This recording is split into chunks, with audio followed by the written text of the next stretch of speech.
Who was I kidding?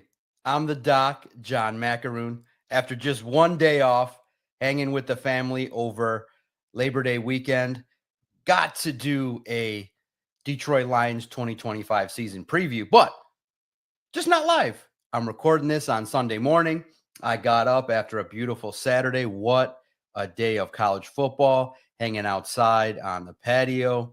Man, friends, family, lots of laughs, lots of trolling, lots of talking junk to the friends and family. Man, what a good day. But a day off, lots of old fashions were consumed. Now I feel good. I feel refreshed. Got up this morning, lots of energy because 1 week from today, 1 week from the time you're listening to this broadcast, that the Detroit Lions, 425 Lambeau Field, are going to take the field and really start to kick off the season. And it's important. 3 big games to start the year: Packers, Bears, Ravens. My goodness. The Lions have to be focused. They have to be a club that now realizes, my goodness, we are now the hunted. The Packers and Bears and Vikings have all made moves to try and chip away at the Lions' lead. Is there optimism? Is there pessimism? We're going to talk all about it. I'm going to aim for 30 to 45 minutes, but I'm excited, man. I'm excited to record this broadcast. It's a fun time, man. I can't imagine what it's going to be like next week. I can't imagine what it's going to be like this week.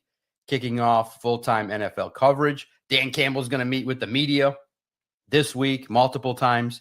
The team is going to practice. The team is going to start their preparation. We're going to get into the Lions locker room a couple times this week to get a sense of what the Lions are thinking before the Packers game. I'm excited. I'm energized. I just needed a day off. 41 days of broadcasting and just 1 day needed away. And I'm hungry to do more. That's what happens when you guys realize that I have a love of podcasting. And now that you guys have welcomed me into the video podcasting world so gracefully and so graciously, man, I like doing it. It's a fun opportunity to share what I'm thinking. I do think I have a different, unique voice than some of the people out here. And the Lone Wolves podcast is going to have another great season. Can't wait to hopefully welcome back Christian and Vito and bring guests on. But the training camp summer was fun. It was just my intro to the video platform in regards to video podcasts on YouTube. So it's a fun opportunity. And make sure you, as always, visit the website. That's where all the information lies. Even on Sunday morning, you get great information about John Morton. And there's always a fun opportunity to write a headline that John Morton picked the Lions over the Bears. Oh, that was a win. Thank you to the local newspapers who are doing their due diligence, man. That was great. Wake up, you're like, oh, this is nice.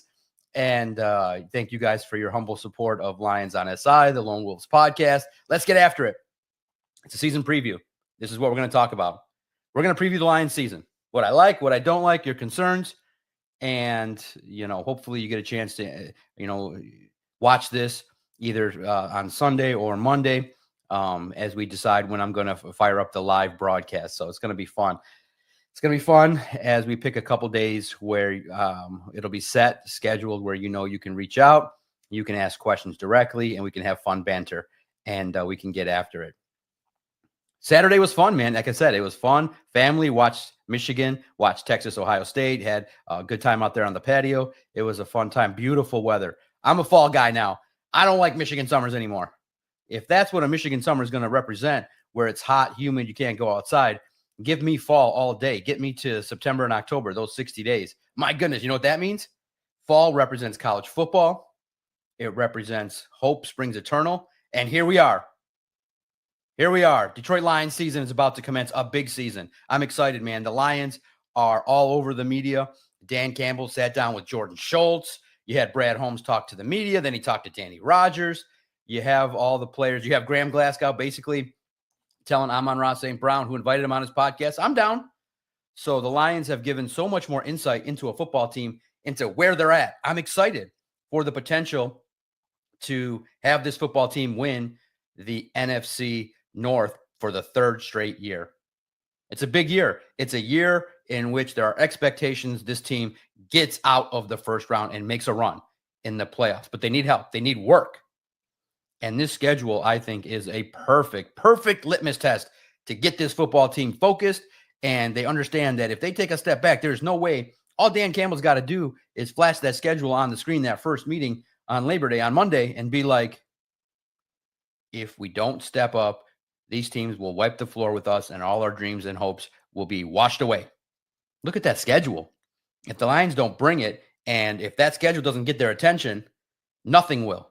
That schedule will make them focus throughout the year. They'll have their trials and tribulations. That's the perfect schedule to get them ready for the postseason. I think many people believe this is a 10, 11, 12, maybe even win football team. It's a football team that has a lot of reason to be hopeful. But there are holes.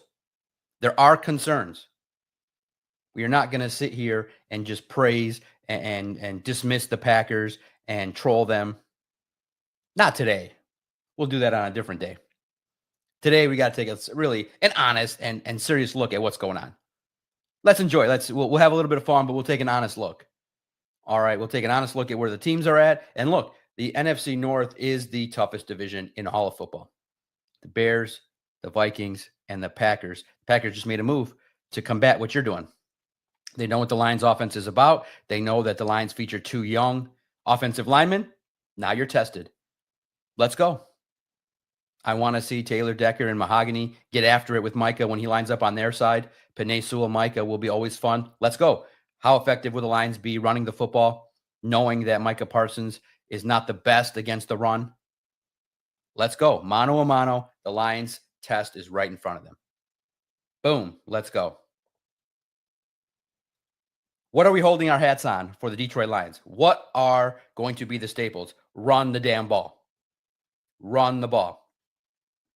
This is a team that is going to definitely understand that Tate Ratledge, Penei Sewell, Mahogany, and Decker, those are going to be some great offensive linemen that are going to open up holes, get into the second level, let the Detroit Lions continue to average more than 4 yards per carry. But now, look, we understand there's a new offensive coordinator. He's going to want to take deep shots, but this is a run-first football team. That has to be established. I feel like everybody knows now that when Gibbs didn't get the early touches against the Commanders, it just did not kick off the offense the right way.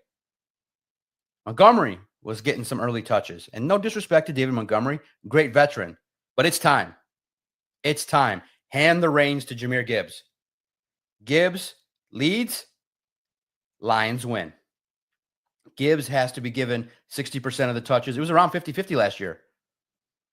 60%, up the usage. You have a young running back that's on the verge of superstardom.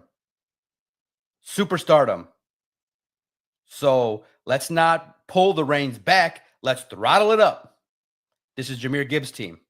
No disrespect to David Montgomery. He definitely should be involved in the offensive game plans, but it should be after Gibbs has established the tone, change of pace, wear down the opponent's defensive line, and get after it in the fourth quarter. Run the ball.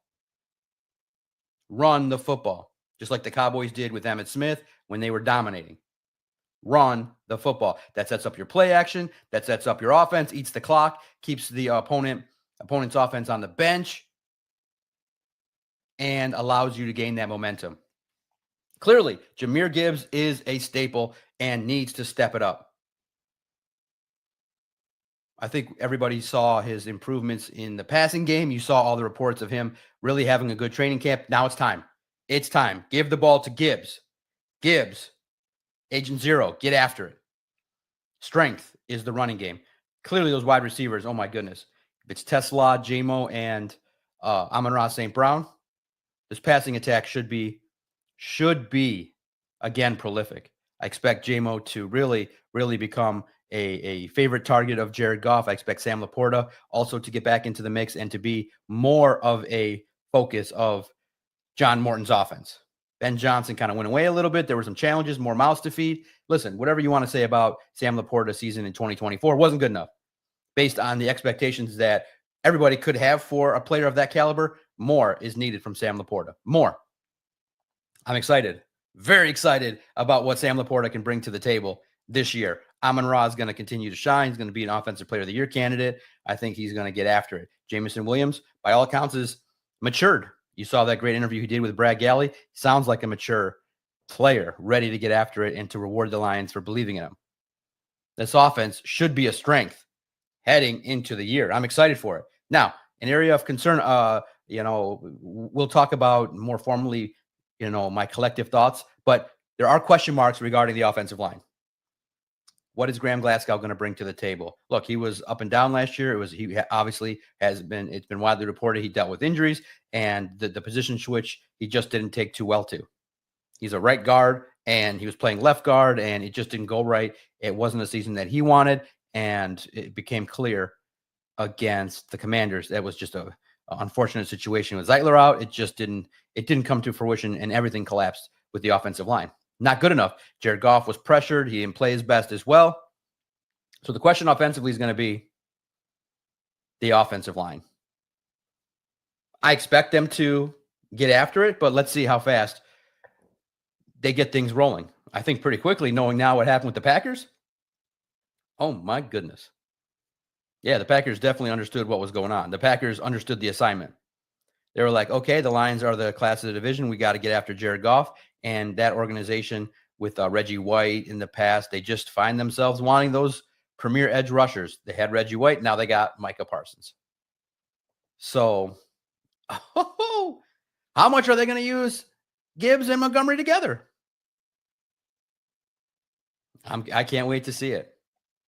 I can't wait to see it. Strength, I think, is youth. Gibbs and Tesla. You tell me. Over under 400 yards for Tesla. Tell me in the comments. Does he have a Puka Nacua rookie season where it's just like full throttle? You're a member of the team. Get after it. Does he get 6-7 touchdowns? Is he a fantasy darling to kick off his NFL career? Why not? But I do think the expectation should be around between 400 and 600 yards, 3-4 touchdowns, get to be somebody that can be somebody the opponent's game plan for when the team gets to the postseason. Man, that's a strength. Big, tall, physical presence that can get after it. Oh, I'm excited. I'm excited for the potential of this offense to get after it. And we're, of course, going to talk about the coordinators. Can't do a broadcast without talking about the coordinators. You just can't. What do you guys think are the strengths? Leave the comments below. Thank you for liking, subscribing, hitting that notification bell. Thank you over the course of the last 41 days for all the new members that have joined. That just allows you to then get special access to some videos we're going to do. All you got to do is sign up for a membership. Small investment a month, and you can be part of some exclusive interviews and some videos that we'll put up just for you. Just for being a member, a special privilege. But everybody else, thank you. Thank you for your support, your super chats, your likes of these broadcasts. Make sure you subscribe, engage with the show, share your comments, good or bad. We'll read them. Strengths, offense. Other strengths now on the other side of the ball, I think you have the starting 11 on defense that are going to get after it. I think the emergence of Terrion Arnold, you're going to see a player that is going to elevate his game, work to slow down the opposition's best wideouts, and be a figure that makes more plays, game-changing plays. DJ Reed, Terrion Arnold should be a strength. Clearly the strengths in the secondary identified, no full stop, no issues really got to worry about is Kerby Joseph, Brian Branch. Amongst the best pairing in the league. Why wouldn't you expect them to get after it again? 9 interceptions for Kerby Joseph, and he seems like he ain't happy. He wants more. That's the mindset you want. Brian Branch wants to clean up some of the undisciplined play that kind of hit him last year. Brian Branch has to be more disciplined. And I think he will. Being that he was snubbed from the top 100, if I'm accurate, oh my God, he's going to be livid. Brian Branch, not a top 100 player viewed by his peers. Oh, look out. It's a good thing. The defense should be more opportunistic. I expect more turnovers. I expect them to be aggressive and calculated in their blitz packages. I expect them to make up for the fact that there might be some concerns and question marks at a certain spot along the defensive line. The strength should be the aggressiveness of Kelvin Shepherd and his timely awareness of when to get after it when he does dial up blitzes. I think that's a strength. I think the Lions defense will have some continuity from Aaron Glenn to Kelvin Shepherd. It's great. It's going to be great. I think the strength will be continuously being a team that doesn't give up a whole heck of a lot of touchdowns. Listen, it's the NFL. I do expect the yardage numbers maybe to get up there at times. You're playing listen, we can't bury our heads in the sand and disregard the fact that you're playing Joe Burrow, Lamar Jackson, Dak Prescott. You're playing a Steelers team that's going to come in here maybe playing pretty decent brand of football. The games in the division should be potentially very much a challenge with the offensive capabilities of some of the players that are featured in your division. Lions versus Jamar Chase and T. Higgins. My nephew is just like flipping out. He's like, Doc, can you get me can you get me into the game? I'm like, are you 18 yet? No, I can't get you in the game. And it's very uphill. Everybody that sees me, it's a fun side note. Do you need anybody, Doc, to carry your bags into the stadium? Well, it would be nice if I got the second credential, but I don't know. John, do you need anybody to kind of be your assistant and help me get coverage of the Lions game? They saw my report that Lions tickets are $2,000 for a family of 4. Can you just get me in to be an assistant? I wish.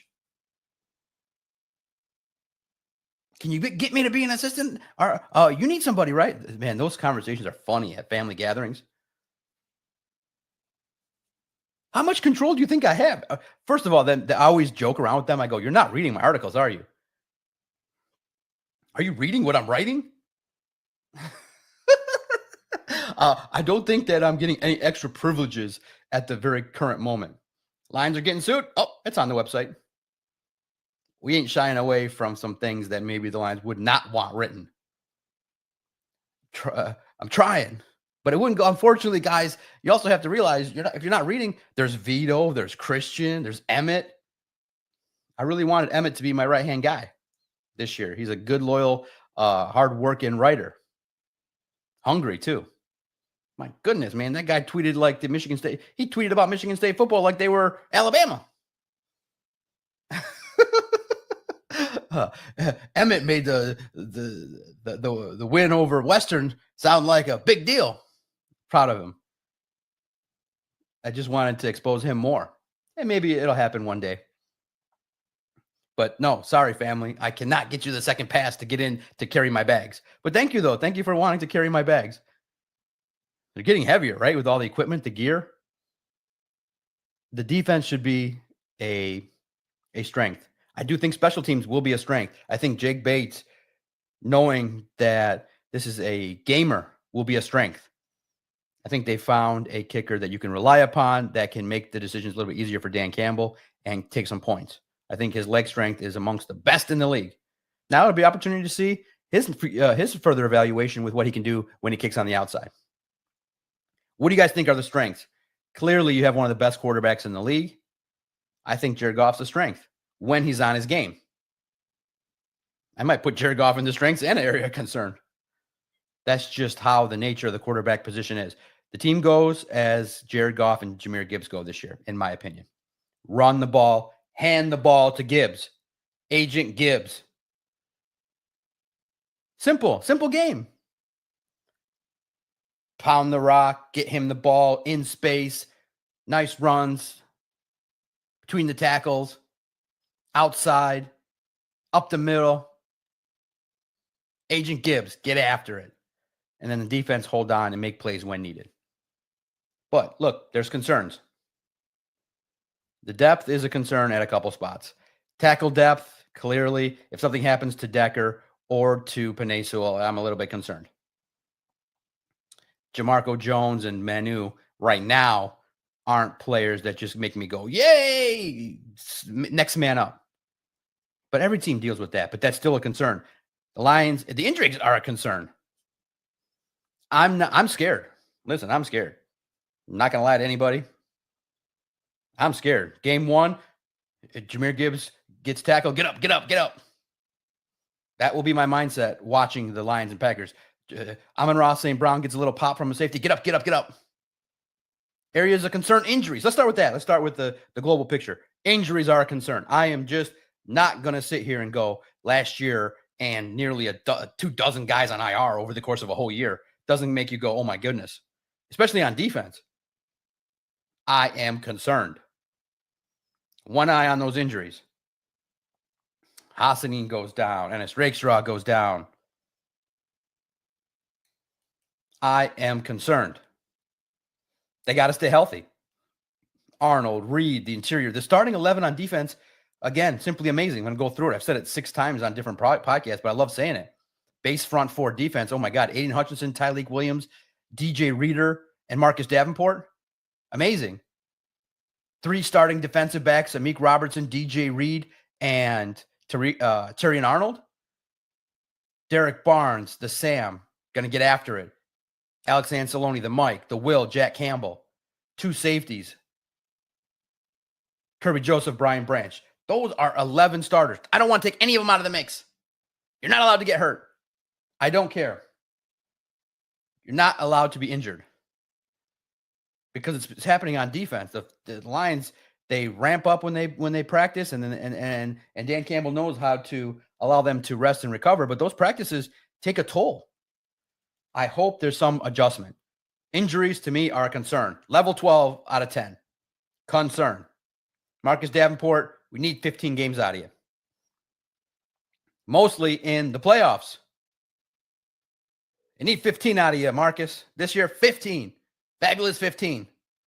So if you have to miss games, miss them against the Steelers, the Cowboys, the home games that you're going to win. The Browns. Okay, Marcus, take the Browns game off. Just give them a week off. We don't need you. Oh, it's the Browns? Okay, we're gonna have some rest days. You're like, Dan. He'd be like, it's the Browns, guys. Come on. It's the Browns. Dude, we really got to try. Area concern, defensive end. Where are the sacks going to come from? The team can get after the quarterback. The team can get into the backfield. The problem is these quarterbacks are elusive. They improvise. They just have this innate skill to know where the pressure is going to come from. Can Davenport and Aiden Hutchinson be the duo that collapses the pocket enough so that Tyleik and Reader can get after it? What impact is Wingo going to have? Who are the reserves that are going to step up at defensive end in certain packages? Who's going to get after it? I do think Derek Barnes is going to have some elevated sack numbers that maybe are not expected. Edge rushers coming out. Al-Quadin Muhammad. Who's going to step up as a role player on defense? I hope that it is a player that you can count on and trust to get after it, but I have a concern. I have a concern regarding the defensive ends, and can they have enough depth to get after it? It's a gauntlet, man. And I think Kelvin Sheppard will maneuver it as best as possible. It's going to take time, I think, to give everybody a little bit more sense of confidence that the defensive ends can get after it. You know, and of course, the blessing will be when Malcolm Rodriguez and Alim McNeil come back. That'll be like, I hope that's not what's sold as the additions, but hey, those would be great. You need Josh Paschal. Who's going to be the unsung hero?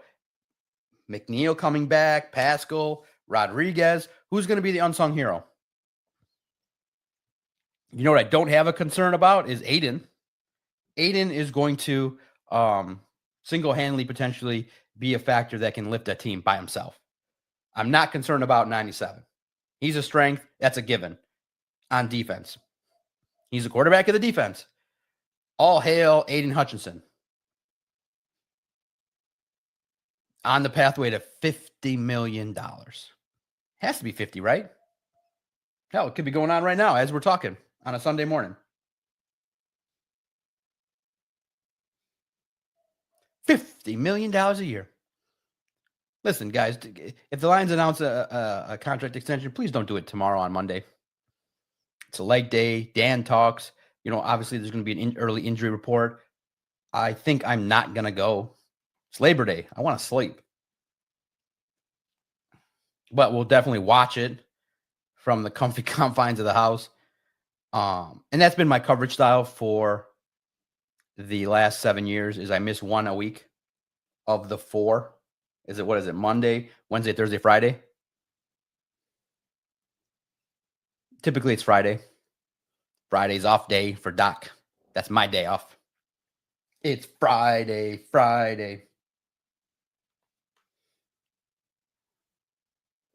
So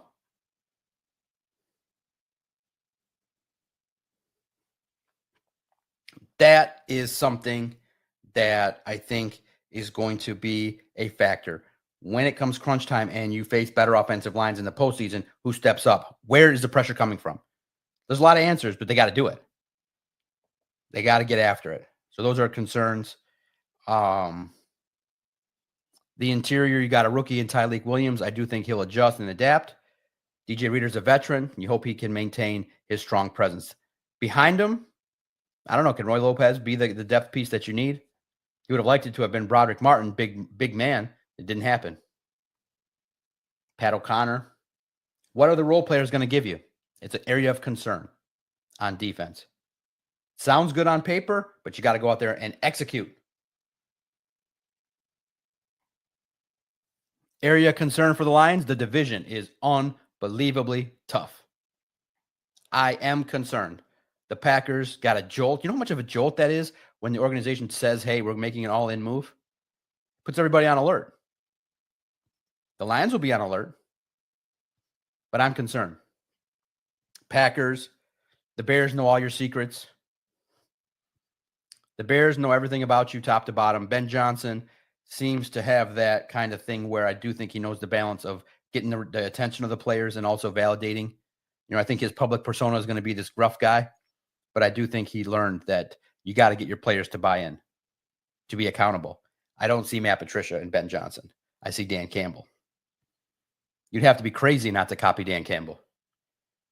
Stern in the media, behind the scenes, get after it with your team, but be a player's coach. But get after it. And now I think I'll make it a separate category. Fact or fiction? A lot of talk about the new coordinators. John Morton in that offense. It had a little bit of a slow start in training camp, up and down, but they were trying new things.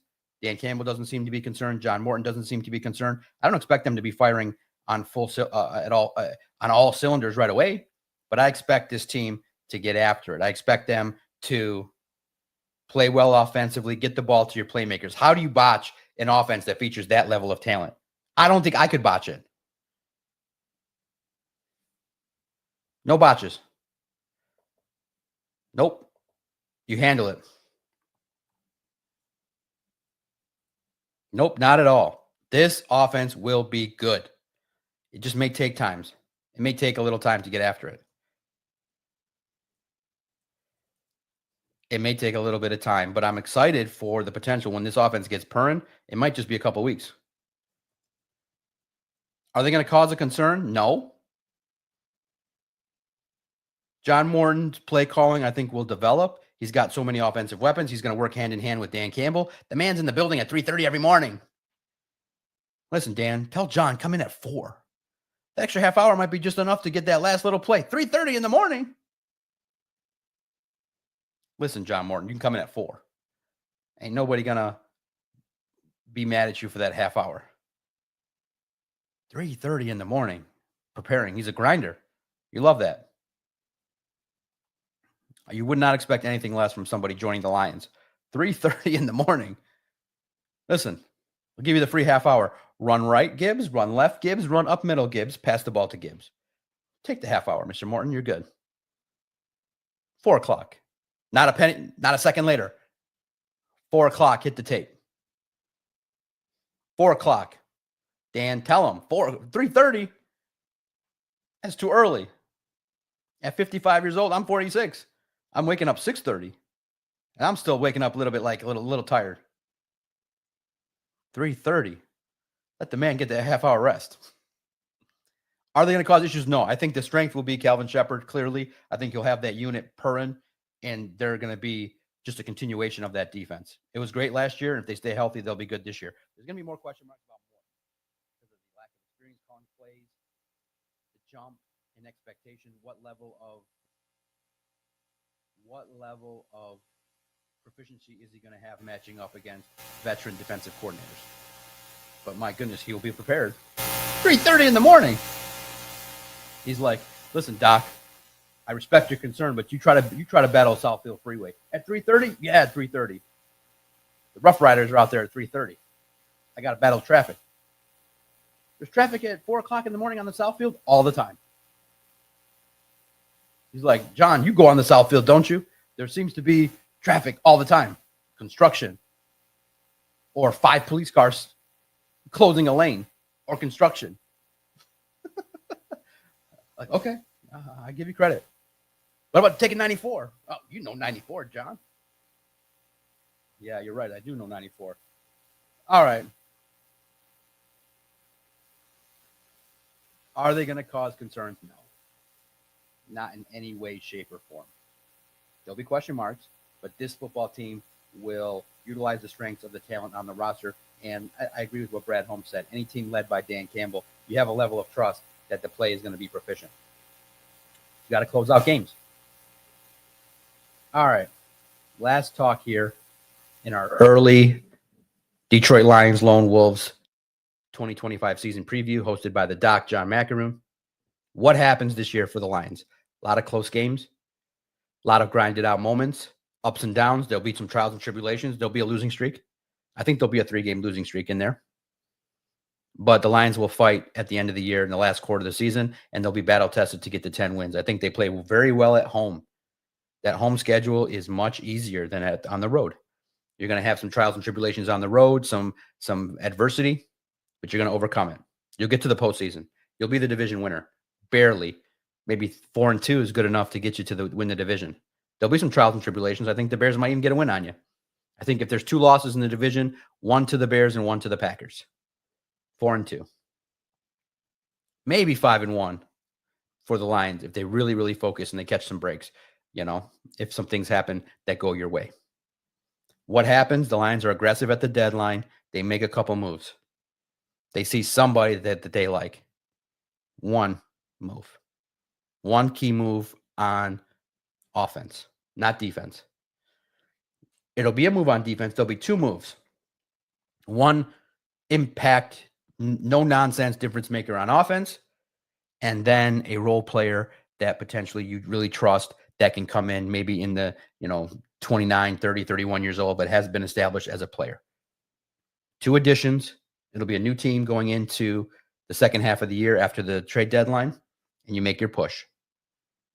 This team has to get after it. That schedule will allow them to win 10, 11 games.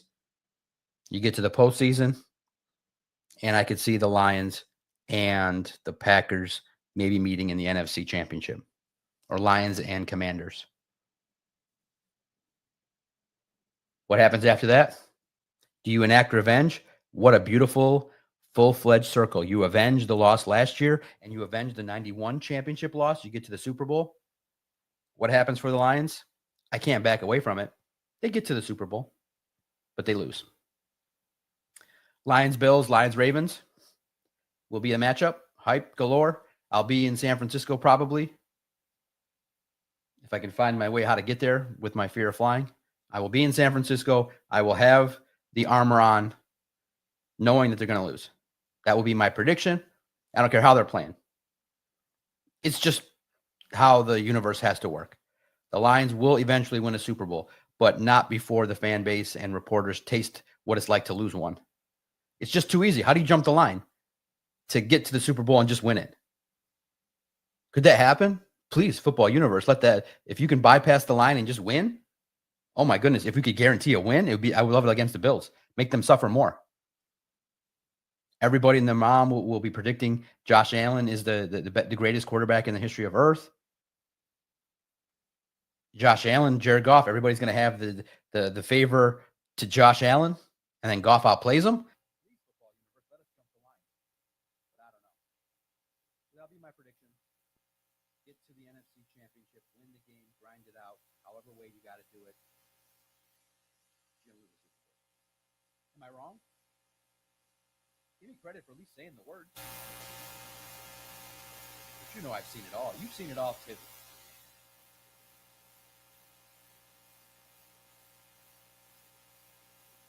What happens for the Lions in 2025? You tell me.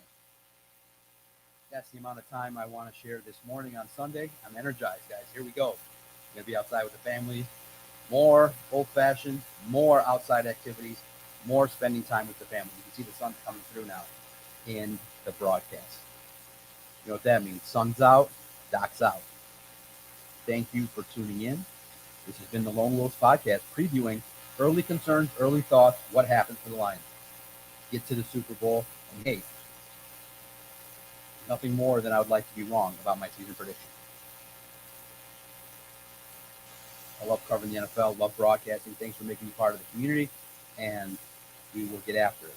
I'm the Doc, John McAroon. Thanks for your time, and let me know in the comment section. Let's debate what happens this year for the Lions. Let's talk soon on a live broadcast. This has been the Lone Wolf Podcast. You can find it anywhere you listen to your favorite audio content. You can see it here on YouTube. si.com/NFL/Lions at Detroit Podcast for the hub of the operation. Let's enjoy the week. Make sure you keep us in the mix. You know why? Keep us in the mix. I am a trusted source that you can reach directly and learn from. Trusted source, John McAvoy.